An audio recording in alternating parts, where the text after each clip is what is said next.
అడిగా రాజమండ్రి ప్రభుత్వ ఆసుపత్రి వద్ద ఉద్రిక్త పరిస్థితి నెలకొంది. రాష్ట్రానికి చెందిన ఫాస్టర్ సంఘాలంతా కూడా అక్కడికి చేరుకున్నాయి. కేఏ పాల్తో పాటు పలువురు కూడా ప్రాంతానికి చేరుకున్నారు. రాజమండ్రి సిటీకి సంబంధించిన ఎమ్మెల్యేతో పాటు పలువురు కూడా అక్కడ చేరుకున్నారు. హర్ష్ కుమార్ కూడా ప్రత్యేకంగా పర్యవేక్షిస్తున్న పరిస్థితి నెలకొంది. నిన్న జరిగిన ఈ యాక్సిడెంట్కు సంబంధించి యాక్సిడెంటా మర్డరా అన్నది పోస్ట్ మార్టం నివేదిక ద్వారానే తెలుస్తుంది అన్న విషయంతో రాష్ట్ర వ్యాప్తంగా ఉన్న పాస్టర్ల సంఘాలు కావచ్చు వారంతా కూడా పెద్ద ఎత్తున చేరుకున్నారు. మాజీ ముఖ్యమంత్రి సీఎం జగన్మోహన్ రెడ్డి కూడా ప్రత్యేక లేఖ విడుదల చేశారు.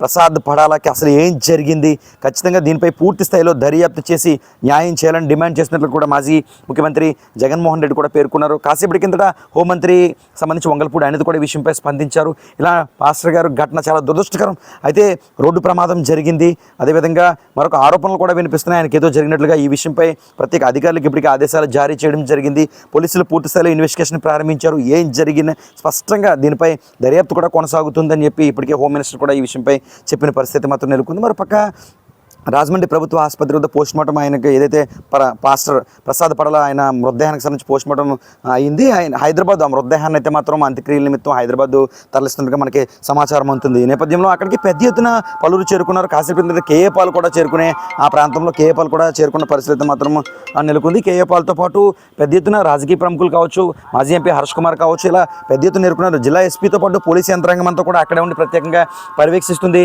పాస్టర్ పడాలకు నిజానికి గోదావరి జిల్లాలో కాకుండా తెలుగు రాష్ట్రాల్లో ఒక మంచి బోధకుడిగా మంచి పేరుందని చెప్పుకోవచ్చు. నిజానికి ఆయన చనిపోకముందే, చనిపోయిన తర్వాత ఏం జరుగుతాం, ఇప్పుడు చనిపోతాం, ఇలా అనేక బోధనలు తనదైన శైలిలో ఆయన వివరించేవారు. కాబట్టి మంచి క్రిస్టియన్స్కి సంబంధించే కాదు, ఆయనకి హిందువులు కూడా ఫాలోవర్స్ ఉన్నారంటూ కూడా పలువురు పేర్కొంటున్నారు. ఇలాంటి తరుణంలో ఆయన చనిపోవడం, ఆయన చనిపోయిన ప్రాంతం కూడా ఒక అర్థం కాని పరిస్థితి నెలకొనడం, ఆయన ద్విచక్ర వాహనం ఒక విధంగా పడి ఉండడం, ఆ కింద ఆయన మృతదేహం ఉండడం, కొన్ని చోట్ల ఆయనకి దెబ్బలు తగ్గడం, ఇలా అర్థం కాని పరిస్థితులు నెలకొన్నాయి. దీంతో కొన్ని సీసీ ఫుటేజ్ ద్వారా యాక్సిడెంట్ జరిగిందని చెప్పి ఇప్పటికే ఒక అంచనాకి కొంతమంది పోలీసు అధికారులు వచ్చిన పరిస్థితి నెలకొంది. అయితే పూర్తి స్థాయిలో దర్యాప్తు చేయాలి. ఆయన విజయవాడ నుంచి రాజమండ్రికి బుల్లెట్ వాహనంపై ప్రయాణమయ్యారు.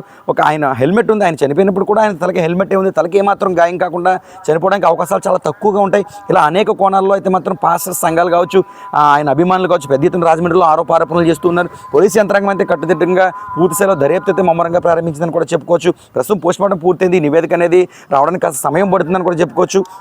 మృతదేహాన్ని అయితే మాత్రం హైదరాబాద్కి పోస్ట్మార్టం నిమిత్తం పోస్ట్మార్టం అయిన తర్వాత బహుశా హైదరాబాద్ తరలిస్తారని కూడా సమాచారం ఉంటుంది. ఏదేమైనా రాజమండ్రి ప్రభుత్వ ఏరియా ఆసుపత్రి ప్రధాన రహదారి అంతా కూడా ఆయన అభిమానులతో పూర్తిగా కిటకిటలాడుతుందని కూడా చెప్పుకోవచ్చు. పోలీసు యంత్రాంగం అంతా కూడా ఆసుపత్రికి చేరుకుంది. ఆయన అభిమానులు కావచ్చు, పెద్ద ఎత్తున నాయకులు కావచ్చు, రాజమండ్రి సిటీ ఎమ్మెల్యేతో పాటు అధికార ప్రతిపక్ష పార్టీలకు సంబంధించి ప్రతి ఒక్కరు కూడా అక్కడికి పెద్ద ఎత్తున చేరుకుంటున్నారు. మరోపక్క మాజీ ఎంపీ హర్ష్ కుమార్ అయితే మాత్రం అక్కడే దృష్టి వేశారు. గత రాత్రి నుంచి కూడా అక్కడే ఉండిపోయి ప్రత్యేకంగా పర్యవేక్షిస్తున్న పరిస్థితి నెలకొంది. మహాసేనకు సంబంధించి రాజేష్ ఎవరైతే ఉన్నారో మహాసేన రాజేష్ కూడా అక్కడికి చేరుకున్నారు. ఇప్పటికే ఈ విషయాన్ని సిటీ ఎమ్మెల్యేతో పాటు ఎస్పీ దృష్టికి కూడా తీసుకెళ్ళడం జరిగింది. పూర్తిస్థాయిలో దర్యాప్తు జరగాలంటూ కూడా ఆయన కూడా డిమాండ్ చేస్తున్నారు. మహాసేన రాజేష్ అన్నారు. ఏదైనా పాస్టర్ మృతి అనేది సంచలనంగా మారింది. మర్డరా యాక్సిడెంటా చూడాలి. మరి పోలీస్ ఇన్వెస్టిగేషన్లో ఈ విషయంపై ఏం జరుగుతుందో అన్నది తెలియాల్సి ఉంది. నిన్నటి నుంచి మనం వ్యవహారం చూస్తూ ఉంటే ఇక్కడ గవర్నమెంట్ హాస్పిటల్ దగ్గర పాస్టర్ ప్రగడాల్ ప్రవీణ్ కుమార్ గారిని అది హత్య లేకపోతే యాక్సిడెంట్ అనేది ఇప్పటిదాకా నిర్ధారించడం జరగల. ప్రధానంగా వాళ్ళ కుటుంబ సభ్యులు కానీ లేకపోతే పాస్టర్స్ కానీ క్రైస్తవ సమాజం అందరూ కూడా నిన్న అనగా వచ్చి ఇక్కడ గవర్నమెంట్ హాస్పిటల్ దగ్గర రాస్తారోకా చేసి ధర్నా చేసి ఇన్వెస్టిగేషన్ చేయండి, పోస్ట్ మార్టము ఇప్పటిదాకా పోలీస్ డిపార్ట్మెంట్ ఎందుకు వాళ్ళు స్టార్ట్ చేయలేదు అనేది ఇంకా అర్థం కావట్లేదు.